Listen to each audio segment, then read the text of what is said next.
Leadership. We've talked about your clients needing you to lead them through the process, about you being a leader. You run your own business. You're an independent contractor. You're not anybody's employee.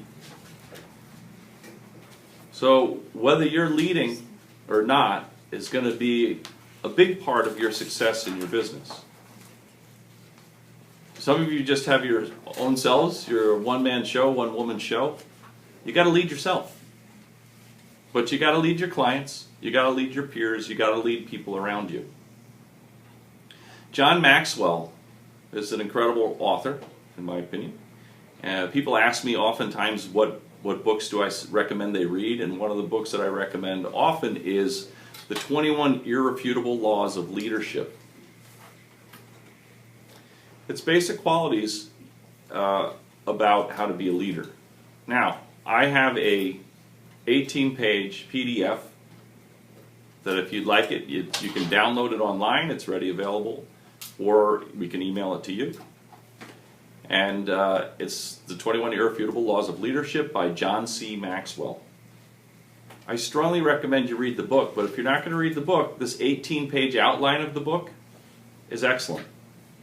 I'm going to read a few of the first laws to you today, talk about them, and then it's up to you if you want to continue and look up the article or read the article. We'll email it to you after the meeting today. All right. His first law is about the leadership lid. And leadership is the ability that is the top of a person's level of effectiveness. Your leadership will always determine your effectiveness and the potential impact that you'll have on your organization, whether that be your real estate company. If you're at 8 on a scale of 1 to 10, but your leadership ability, on the success and dedication, all the working stuff, but your leadership is at a 1, you're going to have trouble growing, leading, and being effective with the people around you. But let's say you're a real student of leadership, and your leadership on a scale of 1 to 10 is a 7, and you have all these skills. You're going to be so much more effective. It's critical to build your leadership ability. Without, if you increase your leadership ability without increasing your dedication, you can increase your effectiveness exponentially. So take a look at that portion of it when you get it. The second is the law of influence. The true measure of leadership is influence, nothing more and nothing less. How are you influencing the people around you? How are you influencing your buyers, your sellers, your kids, your friends? True leadership cannot be awarded, appointed, or assigned. It comes only from influence. And that cannot be mandated. It must be earned. You can't force people to. 5 myths about leadership. The management myth, that leading and managing are the same. Leadership is about influencing people to follow, while management focuses on maintaining systems and processes. Managers can maintain direction, but to move people, you need to be able to influence them. The entrepreneur myth. Entrepreneurs are skilled at seeing opportunities and going after them. But not all of them are good with leading people into their vision. You can have a great idea, you can explore it, but you got to bring people in with you. You got to build a team. The knowledge myth. Neither IQ nor education necessarily equates leadership. So if you're not that smart, don't worry about it. You can be a good leader. The pioneer myth. Being a trendsetter is not the same thing as being a leader.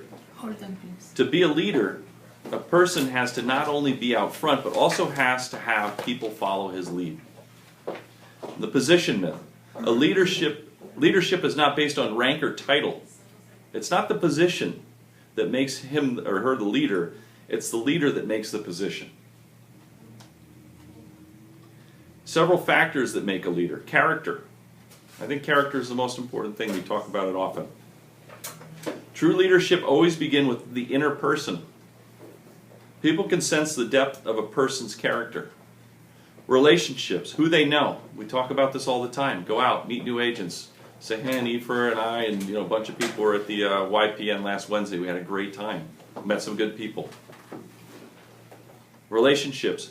With deep relationships with the right people, you can become the leader in an organization. Knowledge, what they know. Information is vital. You need to grasp the facts and develop an accurate vision for the future. Intuition. This one's so important. Hone your intuition. I'm trying to teach Ruby, my daughter, about intuition. Leaders seek to recognize and influence intangibles such as energy, morale, timing, and momentum. You can feel things. You feel things all the time. I had a situation come up in a deal that I'm working with where something just didn't feel right, just didn't seem right.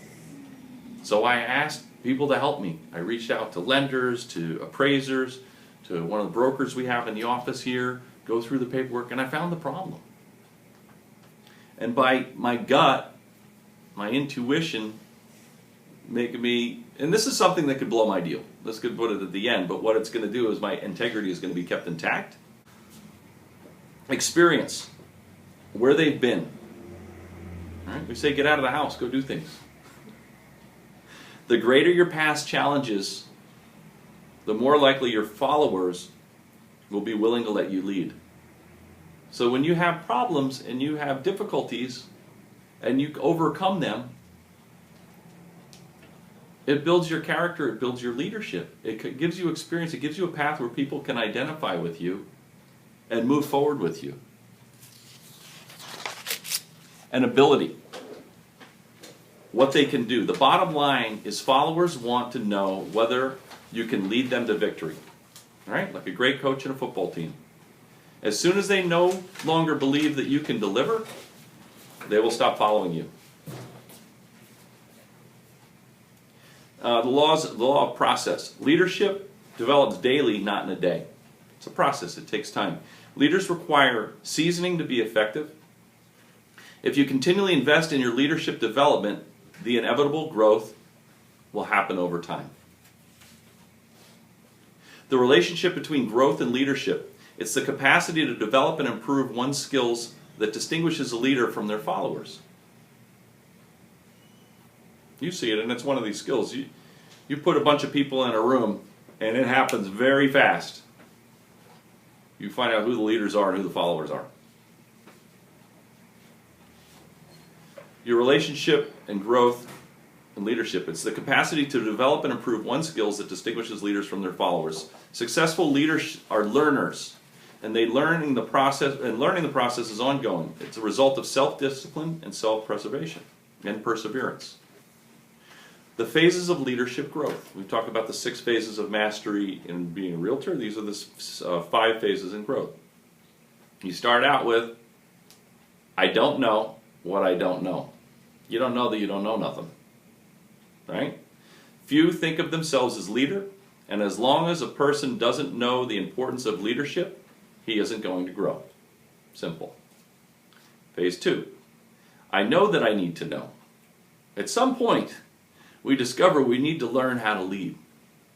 You're getting pushed around, you're getting bullied, whatever might be happening in your life.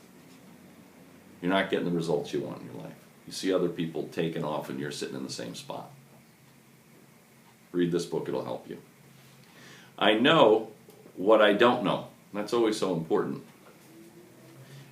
If we don't get better at our leadership, our careers will eventually get bogged down.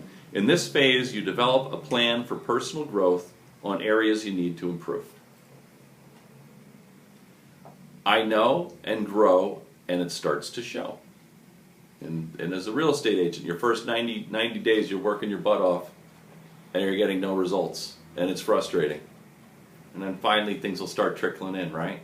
And you're like, I love the the Ephra story of, I'm working so hard and nothing's happening. It's like, it's got to have a second. And I think you had 4 escrows in the next 2 weeks. It's crazy. 3. 3, sorry. I'm exaggerating. But still, awesome. When you recognize your lack of skill and begin the daily discipline of personal growth, exciting things start to happen. You start becoming an effective leader, but you have to think about every move you make. And 5, phase 5, simply go because of what I know. Your ability to lead becomes almost automatic. You develop great instincts, which results in incredible payoffs. But the only way to get there is to obey the law of the process and pay the price of discipline, of working through it, of being open, building your character. Benjamin Disraeli asserted, the secrets of success in life is for a man to be ready for his time when it comes. All right? People talk about luck, applied preparation to immediate opportunity, those sorts of things. Be ready, prepare, so that when your opportunity drops in your lap, you have your listing presentation together, you have your buyer presentation, you have a bunch of scripts and lines and things in your mind that are going to help you navigate objections, so that when that opportunity drops in your lap, you make it happen. You help that person. That person needs your help. That person is saying, I want to buy a house, but I have all these roadblocks in my head that I'm going to spew out at you. I need you to lead me through them. I need you to lead me through this path of self-destruction that I have that's keeping me from buying a home, being possibly one of the best investments I could have in my life. How I could provide for my kids' college education with maybe buying units. You need to lead them through the path, openly and effectively. This is a good start of this book and of this pamphlet. Read it. Be an effective leader. Work on your skills. It's 18 pages. Reading out loud, it takes 3 minutes a page. Reading it to yourself is going to take 2 minutes a page. Anybody? 36 minutes. Take 36 minutes and start exercising these practices of John Maxwell and build your leadership skills. It's going to help your business, I guarantee it. All right.